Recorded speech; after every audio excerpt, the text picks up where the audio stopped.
So yes, so behind me is going to be pictures from my trip that I took, but they don't align with what I'm saying. They're just kind of from the trip. So yes, so I've been gone for 4 months in Kurdistan, Iraq, and thank you to so many of you who supported me going. I appreciate it so much because it was amazing and life-changing and really impactful.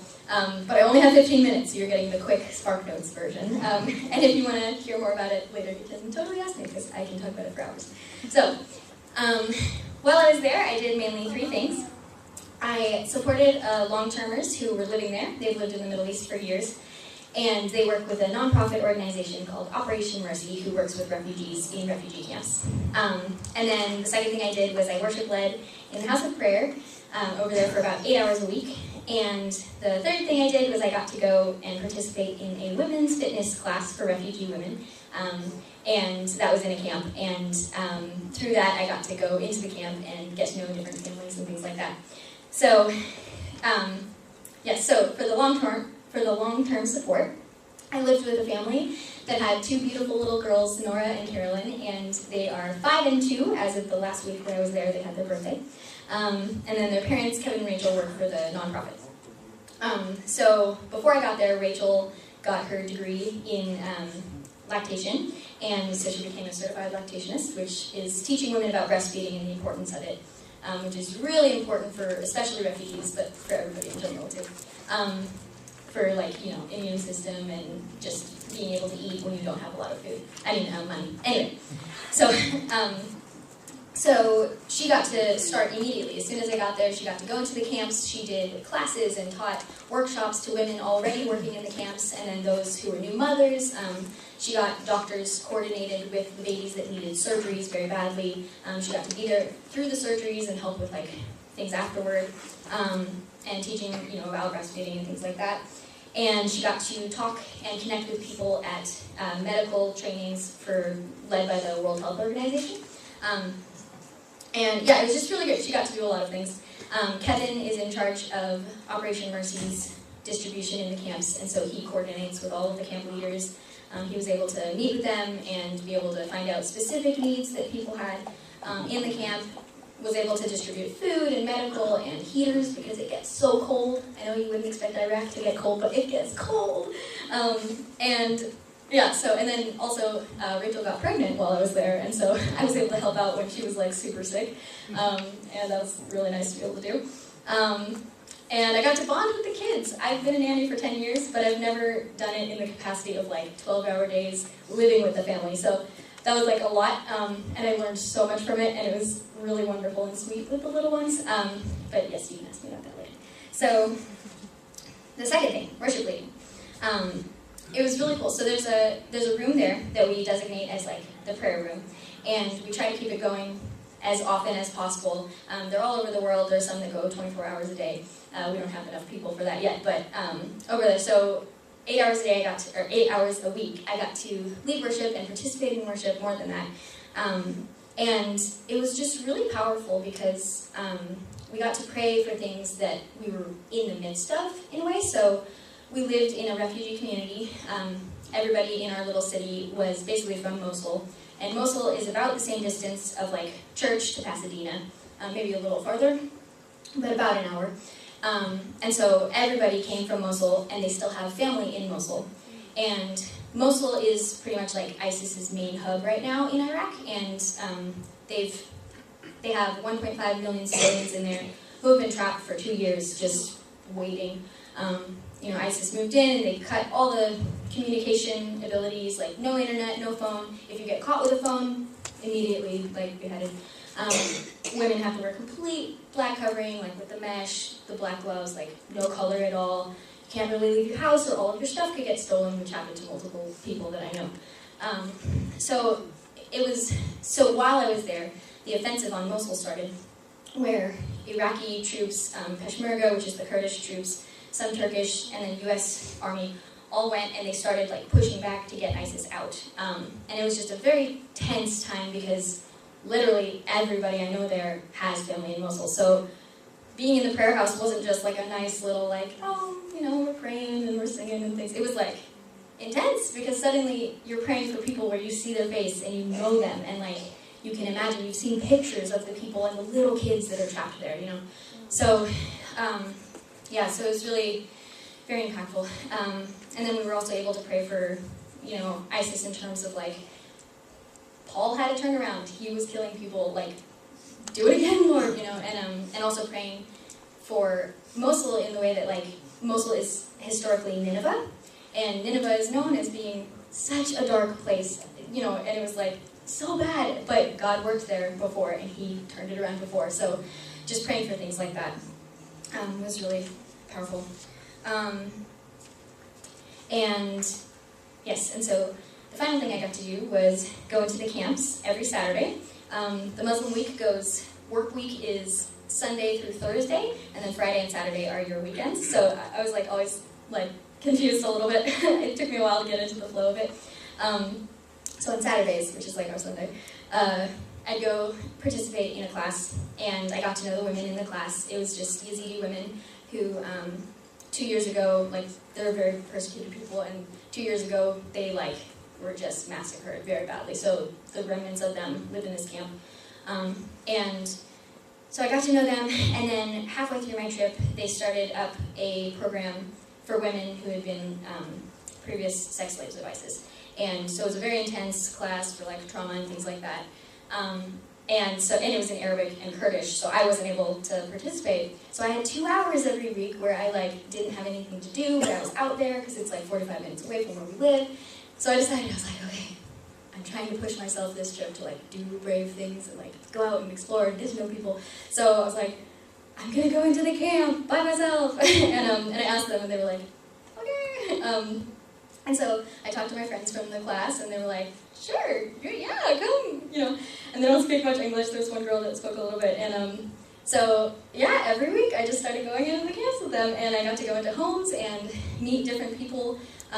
You know, one family who has 15 children from the same 2 parents. Oh, wow. But living, like, all of the homes are, like, concrete squares that are, like, I mean, very, very small, like, you know.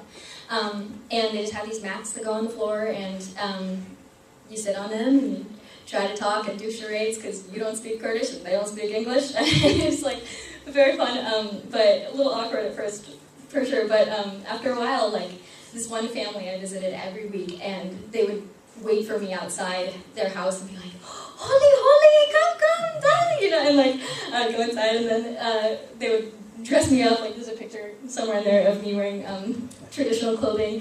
They just got such a kick out of that, as did I. And anyway, while I was there, it was really cool that, like, a lot of God conversations would come up, because Yazidis are very religious, and they were curious, like, so when do you, like, have to pray? Like, when do you fast? And things like that. And I would say the best that I could, you know, with my translator, well, I pray all the time. There's no time that's, like, set for praying, but sometimes I'll see a bird and say, oh, what a beautiful bird, thank you, God. Or, like, oh, it's such a great day, like, thank you, God. And the little kids just burst out in laughing. Like, they thought that was so funny. But yeah, so my time with them was really, really wonderful, and it's been so cool because before going there, I kind of had an image of refugees as more of, like, third world culture going into not having a lot, so kind of like not having very much to not very much. But what I discovered was that a lot of Iraqi refugees, Syrian refugees, they were very, like, upper middle class, like, well-off people who just lost everything. Like, they had huge houses. I've seen so many pictures on their phones, things like that. Huge houses, their own rooms, big, beautiful furniture, the best technology. They still have iPhones and things like that. But so it was more like imagining an American. Literally, someone just comes in, kills or captures all your family, and then you're left with, like, having to live in an uninsulated, tiny, concrete, you know, home with, like, a 90s TV, you know. And so it was really, yeah, it was just very sobering. And then also just hearing their stories of, like, family members would be captured and they'd have to pay, like, $40,000 to get one out. And so you could have tons in savings, but you care about your family and you're not going to let ISIS just take them, kind of thing. So so that was often how it would happen. So anyway, those are kind of, like, the 3 main things that I did. I definitely made some mistakes along the way. Like I learned halfway through my trip, I learned by someone casually mentioning like, yeah, it's so funny, you know how Yazidis hate the color blue? And I was like, wait, you mean blue like the shirt that I wear every single week to exercise? Like, because I wear this bright blue shirt, and it was just so like, oh, okay. And things like that along the way that I realized like, so little I know in life. but it was okay, because when you go in it with an attitude of love, like, you can still connect with people, and they do see your effort, and they do appreciate it. So, yes, and then fun things would happen along the way also. Like, one time I went to the mall, which was very, like, American, so funny, Christmas trees during Christmas. But yeah, I went to the mall expecting to do, like, a 15-minute errand, and I walked into a store, and the workers, like, came up to me, they were young girls, and they were like, Mannequin? And I was like, yeah. And they're like, friend? And I was like, yeah, sure. And she just like grabbed my arm. All of her coworkers left the store like unattended, and they went and took me to get juice. And we just hung out for like an hour and a half drinking juice. And I was like, it's a good thing this is like I have the time to do this, because it's so funny. I did not expect this. And then we exchanged numbers, and now they contact me all the time. It was so funny. But yeah, so they're just so hospitable and so welcoming and warm. And everybody is like so excited to meet you and be friends with you. And yeah, so that was great. And then another thing that was really cool for me to notice was the difference between going there, the airport experience going there, and coming back. Because when I went there, I didn't even know how naive I was and how little I knew about things. Like, I've never traveled internationally by myself. And there would be times I'd just stop and be like, I don't know what to do, and no one speaks English, which I didn't expect. And if I don't move, like, no one's going to tell me what to do. Like, I'm just going to stand here forever. And on my way back, it wasn't like I suddenly spoke the language, or I suddenly knew a whole bunch culturally, and I was super, on it. I was still super not knowing anything, but I knew how to be comfortable being uncomfortable. And so it was like, I felt totally fine, like having no idea what I was doing and being able to use charades and things like that. And so it was really cool to see like, wow, I feel like I can do anything in life now, because I don't care if I look stupid. Like,